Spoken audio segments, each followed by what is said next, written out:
Now, last week, Jaguar, the classic car company over here in Britain, a famous brand, a famous age-old brand, sort of relaunched their rebranding, and we saw kind of elliptical pictures of bits of this electrical car,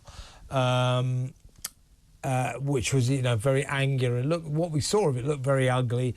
Then they unveiled these sort of weird people wearing red tunics that... they were a bit ugly as well, to be honest with you. This was going to be the big new rebranding that would change, would break moulds, delete the ordinary, create the exuberance. But so far it seems to have done nothing but create a lot of antipathy. And it reminds me of the rebranding of Bud Light over in America a few months back that nearly broke the company when they said, oh, look, let's get Dylan Mulvaney, a trans woman, to be the face of the company. And Bud Light drinkers said, well, you know, Dylan Mulvaney doesn't really remind us of us. And so they stopped. So it nearly broke the company. So they had to get rid of Dylan, and they had to get to a load of adverts of blokes sitting around talking about football, drinking beer. You know, traditional images of beer drinking, as opposed to trans women. So they nearly broke the company, and a lot of people think Jaguar is in the same process. A lot of this rebranding has got to do with the supporting LGBTQ.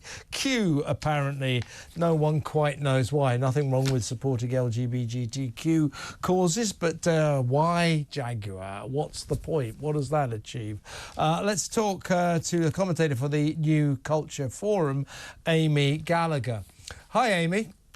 Hi, Kevin. Thanks for having me. Well, thank you for joining us. Yeah, my feeling is I'm all for supporting the LGBTQ plus community, and I'm all for wokery. Well, not really, but for the sake of this argument, I'm all for being woke and wonderful towards our fellow human beings. But do we really want this explosion of wokery to rebrand a very popular brand, British brand, Jaguar? Look at this. What do we want this for, do you think? Yeah, well, as you said, the brand director was saying that he wants to transform the brand and take it away from tradition. He wants to break molds and copy nothing. I mean, I actually think that this is extremely, I mean, it's to me, it looks like the United Colours of Benetton advert in the 80s. To me, this is like 20 or even 40 years too late. It's not original at all, firstly. And it doesn't even have a single car in the advert. So many people are just curious as to what this is about. And you know, the brand is a great brand. People loved the Jaguar brand. People loved the iconic the cat kind of pouncing off of the car, and we see none of that in this advert. So I don't know what they're thinking. I mean, they've gone very woke at a time when a lot of people are rolling back on woke. As you said, with Bud Light and with Gillette, they tried out this woke stuff, and they got a huge backlash from their customers, and they've ended up walking back and saying we're really sorry. And we had that with Harley Davidson as well this year, who's from their customer responses, they said, we realized that actually, you know, you don't like the direction we've gone in as a brand, and we're going to go back to our old-fashioned brand, and they've changed things. And I think a lot of us thought, well, this is it now. People have learnt their lesson that, you know, if you go woke, you go broke, and actually it's better off just sticking with the traditional brand. So I think most people are very confused as to why Jaguar have brought this out now at a time when we all thought the kind of, you know, brands had got the message that this stuff wasn't working. Let me tell you, Amy, in my view, 100% they'll be ditching this pretty damn quickly. They're going to go straight down the dark alley that Anheuser-Busch, who own Bud Light, went down, and they had to retrieve the situation, you know, as an emergency. They just about saved the company, but only just. Now, the guy in charge of this at Jaguar is a guy called Santino Pietrasanti. He's an American guy from Boston University. He lives now here in the Midlands near the Jaguar plant. Now, he says that it's very, very important because they're supporting the LGBT community. He says, we're not just talking about new cars.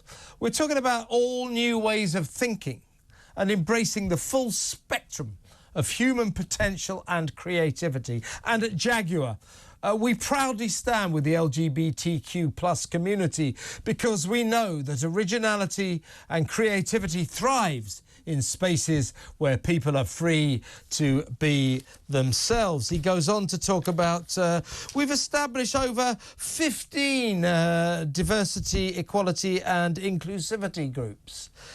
Such as Pride, Women in Engineering and Neurodiversity Matters. We've launched major policy revisions such as transitioning at work to drive equity and support our communities embracing individual as our superpower. Only 2 weeks ago we held our second global annual DEI summit and so on and so forth. Now, great, okay, by all means pursue those causes.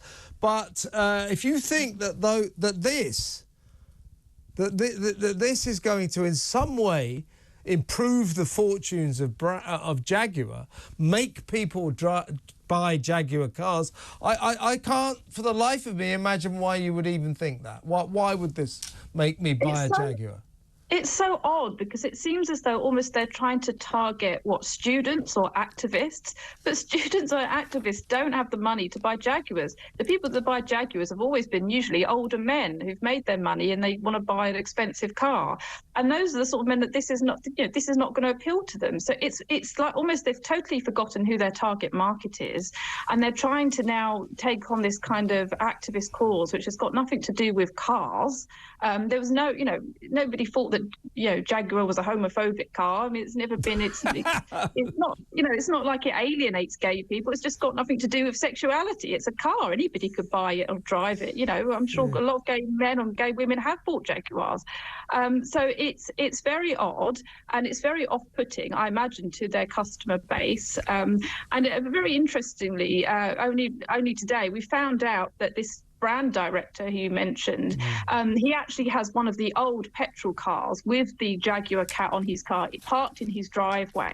So he hasn't disposed of tradition. He's quite happy to keep the old car. He's got it parked in the driveway of his £1 million house, and actually the images that he's put out of his car outside his house on Instagram and social media, they're actually more appealing than this advert. They actually look like a traditional Jaguar advert. They actually look quite aspirational. I'd quite like to have a Jaguar car parked in my drive, and you think that's all they needed to do. That's it's not hard. Just show the car looks great, and just have it parked outside a nice house, and you think, oh, I'd like that.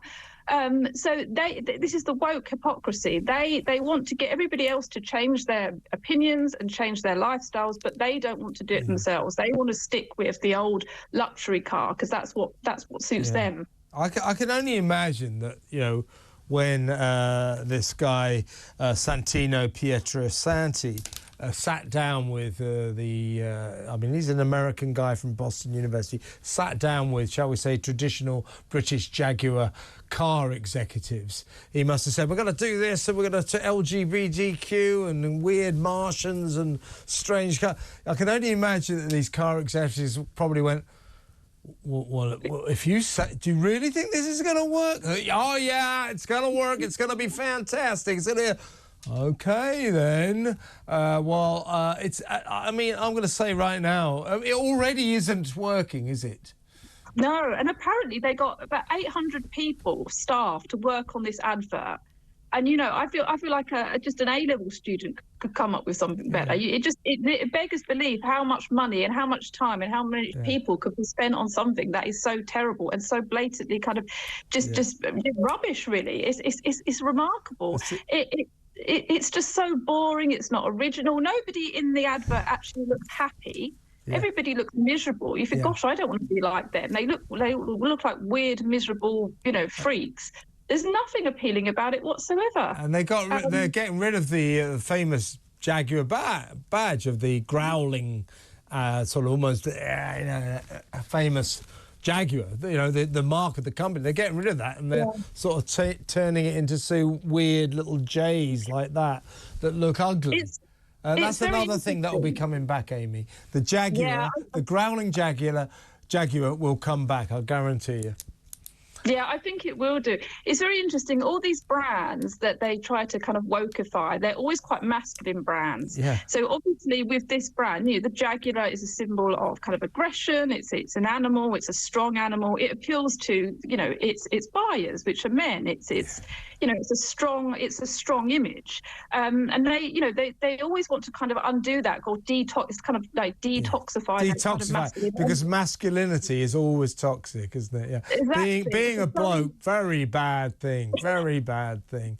I'm here to tell you, Amy, I mean, every day for me is a nightmare because I was born in this body and I still identify as a man, and men are just toxic. So here's to Jaguar for ruining your brand. You idiots. They will be changing this back. I'll tell you what. Amy, I've got to go now, but great to talk to you. Really great stuff. Thank you very much. Come on again. Commentator at the New Culture Forum, Amy Gallagher there. She's right, isn't she? This is insane. Just like Bud Light, just like Gillette. Let's do a new branding, LGBT, horrible men. They'll be back. They'll be back.